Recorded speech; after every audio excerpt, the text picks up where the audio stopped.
فواد چودھری صاحب کا کہنا ہے کہ نون لیگ والے بوٹ پالش کو تیار. میں تو اس کی عقل پہ دانگ رہ جاتا ہوں کہ یہ کیا گفتگو ہے بھائی. سبسکرائب کریں اور بیل دبائیں تاکہ کوئی خبر رہ نہ جائے.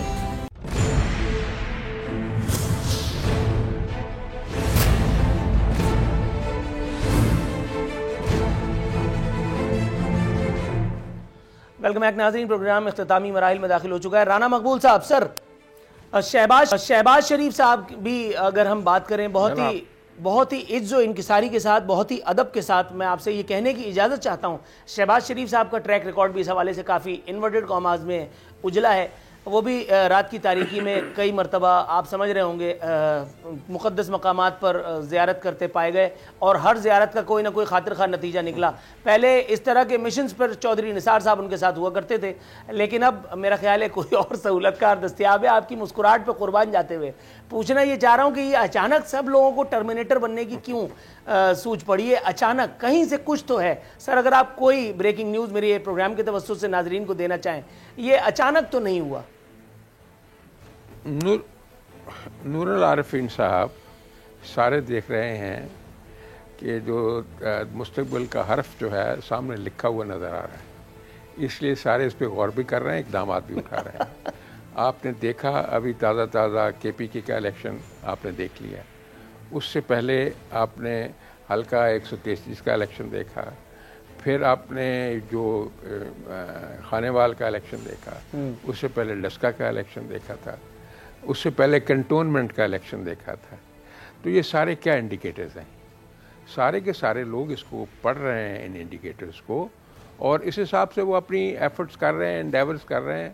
تو کرنے دیں. اب جب الیکشن آتا ہے، جو میں نے پہلے آپ سے عرض کیا ہے کہ جو پرپز اور مقصد اور سروائیول جو اس ملک کا ہے وہ ہے fair and free transparent elections میں، ان ٹیمپرڈ ہوں، ان ٹنکرڈ ہوں، ان ریگڈ ہوں. اگر اللہ کرے یہ الیکشن کا ایونٹ آ جاتا ہے اور الیکشن صحیح ہو جاتا ہے تو آپ سمجھیں ہم سروائیول کے راستے پہ چل پڑیں. اگر یہ نہیں ہوتا تو صورتحال پہلے سے بھی زیادہ دگڑگو ہوگی، پہلے سے زیادہ بگڑے گی. تو آبجیکٹو یہی ہے، کیونکہ حالات کا دھارا سبھی دیکھ رہے ہیں کہ کیا ہے.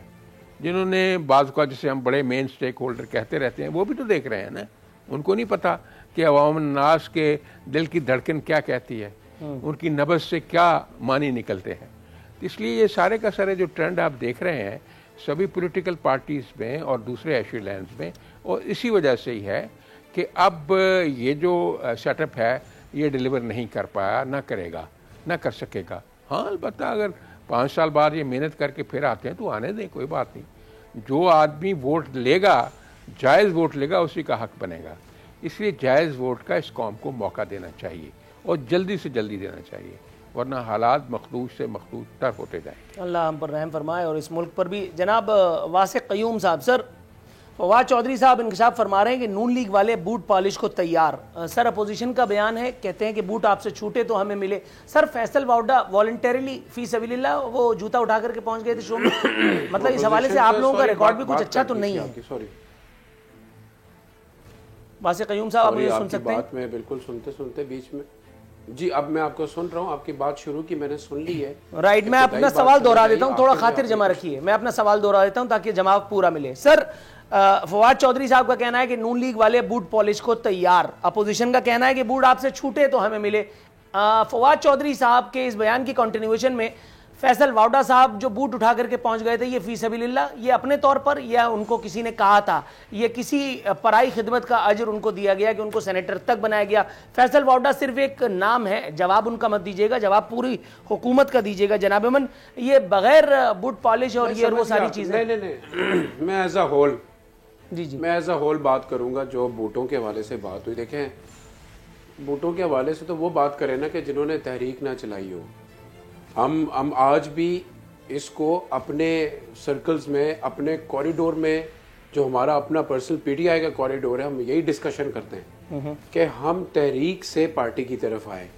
ہم نے 20 سال تحریک چلائی ہے، ہم نے 126 دن دھرنا دیا ہے، ہم نے لانگ مارچ کی ہے نارتھ وزیرستان کی طرف ہم نے لانگ مارچ کی ہے. وہ اتنا مشکل سٹیپ تھا کہ جس کے اوپر آپ یقین جانے کہ کہیں اپنے لوگوں کی بھی پیشانی میں خام آ گیا تھا کہ بھائی یہ تو بڑا مشکل ہوگا کہ کیسے جائیں گے ہم ساؤتھ وزیرستان. ہماری تحریک کے بارے میں اگر کوئی یہ گفتگو کرے کہ یہ بوٹ پالش کر کے آئیں تو میں تو اس کی عقل پہ دانگ رہ جاتا ہوں کہ یہ کیا گفتگو ہے بھائی. میں یہ پوچھنا چاہتا ہوں کہ جو ادر پولیٹیکل پارٹیز ہیں, ہم سب اور آپ سب مل کر کیوں نہ اس راستے کو تا حیات بند کر دیں. یہ راستہ تو بند ہوگا نا آپ کا الیکشن کے تھرو. تو اگر الیکشن کی بات کروں تو الیکشن انرگڈ ہونی چاہیے, جیسے محترم بھائی رانا صاحب نے فرمایا کہ الیکشن جو ہے وہ انرگڈ ہونا چاہیے. انرگڈ الیکشن کے لیے جب تک آپ ٹیکنالوجی کو نہیں لے کے آئیں گے آپ کا الیکشن نہیں ہوگا. Otherwise again ROs, again presiding officers, again وہ جو بالکل وہ سارا عملہ اسی مینول طریقے سے چیزوں کو لے کے چلے گا تو الیکشن کے اوپر سوال ہوگا جیسے ہمیشہ ہوتا ہے. تو میں یہ پوچھنا چاہتا ہوں کہ اگر یہ انرگڈ الیکشن کرنا ہے تو ہمیں ٹیکنالوجی کو لانا پڑے گا, اور ٹیکنالوجی کو لانے کے لیے جب ہم نے ای وی ایم سے ریلیٹڈ بات کی تو ای وی ایم کے اوپر ڈبیٹ کرنے کی بجائے آپ نے ڈائریکٹلی کہہ دیا چوری والا ڈبہ آ گیا, چوری والا ڈبہ آ گیا. کیا اس اہم ایوان میں بیٹھ کے اپنی رائے دینی چاہیے تھی, یا ڈبے کو پہلے دن ہی گالی دینا شروع کر دے کہ پتہ نہیں خلائی مخلوق ڈبہ لے آئی ہے, کون سا ڈبہ کیا ہو گیا. اس پر ایک ہم لوگ اچھی گفتگو سیر حاصل گفتگو کر سکتے تھے. نمبر 1. نمبر 2, الیکشن ابھی کے پی کے کا جو الیکشن ہوا, میں دوبارہ سے پوچھتا ہوں, آپ کے اتحادی جیت گئے اور اس کے پی کے الیکشن میں آپ کیا کہتے ہیں, رگڈ تھا یا ان رگڈ تھا؟ اگر تو وہ ان رگڈ تھا تو پھر میں آپ سے یہ پوچھنا چاہتا ہوں, تو پھر آپ کس منہ سے ہمیں کہتے ہیں کہ ہم لوگ پالش کریں گے, ہم لوگ کمرے میں بیٹھ کے ووٹیں لیں گے, ہم لوگ محنت نہیں کریں گے اور ہماری جماعت اقتدار میں آ جائے گی, ہم لوگ ڈلیور نہیں کریں گے, ہم اقتدار میں آ جائیں گے؟ کس منہ سے کہتے ہیں؟ اور اگر وہ رگڈ تھا تو پھر استعفیٰ دے دیں آپ لوگ.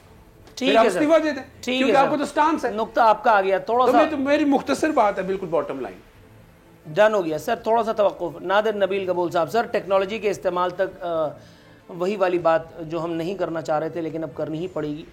ٹیکنالوجی کے استعمال کا مفید انورٹڈ کاماز میں مشورہ دیتے ہوئے واسق قیوم صاحب نے آپ کو اشارہ دیا ہے ای وی ایم مشین کا. ٹیکنالوجی کا استعمال آر ٹی ایس سسٹم سے کچھ مختلف ہو پائے گا, اس بات کی گارنٹی کون دے گا؟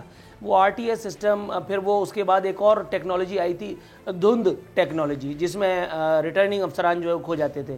یہ دنیا کی تاریخ میں صرف پاکستان میں ہی ہو سکتا ہے جس ملک میں دھند ٹیکنالوجی کے ذریعے سے الیکشن چوری کیا جاتا ہو, ڈاکہ مارا جاتا ہو, اور وہ بھی سرکار ایسا کرتی ہو, اور اس کے بعد جب اس کا بھانڈا پھوٹتا ہے تو وہی سرکار کھڑے ہو کہتی ہے اللہ قسم اب دوبارہ نہیں کریں گے, اب ہم ایک اور ٹیکنالوجی لا رہے ہیں. تو اس بات سے کون احمق اتفاق کرے گا کہ یہ الیکٹرانک ووٹنگ مشین نامی یہ جو ایک حربہ ہے یہ اپوزیشن کو ٹریپ کرنے کا کوئی نیا وہ نہیں ہے؟ یاسین صاحب, اگر تو یہ ای وی ایم مشین ایک بہت ہی کوئی ڈپینڈیبل یا کریڈیبل ایک سسٹم ہوتا تو پھر امریکہ اور یو کے اور نیدرلینڈ یہ سارے ممالک اس کو استعمال کرتے ہیں, مگر دنیا میں کہیں بھی یہ استعمال نہیں ہوتا. یہ صرف ہمارے جیسے تھرڈ ورلڈ کنٹریز ہے جہاں پہ سسٹم کو ہیک کرنے کے اور ہائی جیک کرنے کے حربے کی ضرورت پڑتی ہے, تو وہاں پہ اس طرح کے نئے نئے چونچلے چھوڑے جاتے ہیں, جس کے ساتھ ہم تو اپوزیشن تو اس کے سخت خلاف ہے, اور امید کرتے ہیں کہ الیکشن کمیشن آف پاکستان بھی ٹیکنیکل پوائنٹس ریز کرے گا, بیکاز اوبیسلی یہ اسمبلی سے پاس تو ہو گیا تو ایسے تو اس کو نہیں روکا جا سکتا اب.